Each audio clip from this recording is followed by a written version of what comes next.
Very good evening physio সুপ্রিয়, আশা করি আপনারা সবাই ভালো আছেন। তো আজকে সুন্দর একটা টপিক, 1 মিনিটে কিভাবে আপনারা বুঝবেন কনুইতে যে ব্যথা হয় না, অসহ্য যন্ত্রণা করে, হ্যাঁ, আটা মাখতে গেলে, কাপড় নেকড়াতে গেলে এই যে একটা শুটিং পেন, এটা 1 মিনিটে কি করে বুঝবেন যে এই পেনটা আপনার হয়েছে এবং কিভাবে বিনা পয়সায় ঘরোয়া টেস্ট করবেন সেটাই আপনাদের দেখাবো। Please follow me. দেখুন, কনুইতে ব্যথা এটাকে বলে ল্যাটারাল এপিকন্ডাইল।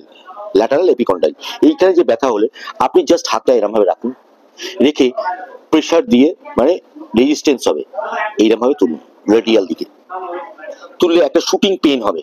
যদি পেনটা অ্যাগ্রেভেট করে এবং আপনার পেনটা অসহ্য যন্ত্রণা করে তাহলে পজিটিভ সাইন। এটাকে বলে কোজেন টেস্ট, ট্রোজেন টেস্ট। তো এইটা নিজেই বাড়িতে করতে পারবেন, কোনো অসুবিধা নেই। এটা করলেই ধরা পড়ে যাবে কোজেন টেস্ট পজিটিভ না নেগেটিভ। এইরকম ভাবে ছোট ছোট টিপস নিয়ে আপনাদের কাছে আমি আসি। অতি অবশ্যই ফলো করুন, দেখুন, প্রচুর সাবস্ক্রাইব করুন, শেয়ার করুন, যাতে পরবর্তী ভিডিও দেখার সবাইকে সুযোগ করে দিন। সুস্থ থাকবেন, ভালো থাকবেন, নমস্কার।